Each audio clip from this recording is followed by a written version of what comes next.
Naghahanap ba kayo ng parisan na may only rice, only soup at hindi lang basta-basta pares ang pwede nyong pagpilian? Meron na naman nga akong natagpuan na masarap na kainan dito sa lungsod ng Cabanatuan na hindi lang basta-basta pares ang kaya nilang i-offer. Ito ay ang Pares ni Peso na matatagpuan sa General Tino Street, Barangay Quezon District. Malapit lang ito sa NAUST General Tino Campus. At malapit lang ito sa SM Mega Center at gilid lang ito ng office ng PLDT. Pagpasok mo pa nga lang dito ay bubungad na sa iyo ang mga menu na siguradong kapansin-pansin dahil sa halagang 70 pesos ay matitikman nyo na ang kanilang masasarap na beef pares. Dagdag ko pa nga dyan na meron rin silang pangalawang palapag para sa mga vacant seats sa mga customer nila. Aliban nga sa beef pares ay meron silang pares na may twist gaya ng pares balot na hindi lang basta pares, kundi paborito rin nating mga Pinoy. Meron din silang pares special na isa sa kanilang bestseller dahil ang pares nila na ito ay may kasamang bulaklak na bagay sa panlasa nating mga Pilipino. Maliban nga sa mga ito ay meron pa silang tinatawag na pares cardiac na siguradong overload sa sarap at laman. Biruin mo sa halagang 150 pesos ay meron ka ng beef pares na may kasamang bagnet,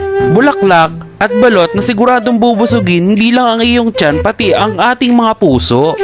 Ang calap-calap. Meron din pala sila ditong sizzlers na tsak na hanap-hanapin dahil hindi lang basta mura at sulit.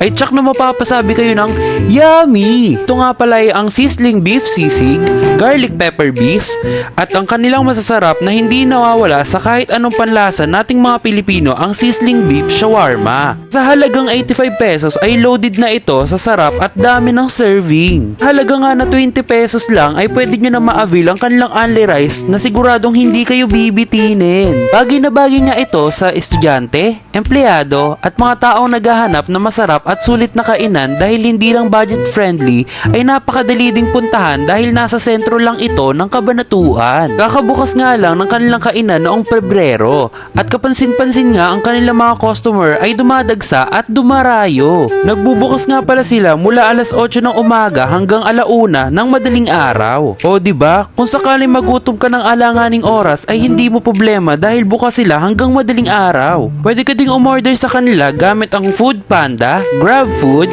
GV Express at Jex Mover. Tara at samahan nyo akong tikman ang kanilang mga putahe. Ito nga palang in-order namin na sizzling beef shawarma at pares overload. Ito nyo naman sa serving pa lang ay iisipin nyo bang 85 pesos lang yan? Ang sarap-sarap talaga. Ito nga palang kanilang beef pares overload na may kasamang bulaklak at putok-batok talaga sa sarap. At ang kanilang only soup ay sabaw pa lang ay ulam na dahil nanggagaling rin sa pares ang kanilang soup. Kaya tara, samahan nyo akong tikman ang kanilang masasarap na mga putahe.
Na-enjoy mo ang video ito, huwag mo kakalimutan mag-follow, like, and share para sa mga karagdagang food tripa natin. Yun lang, bye!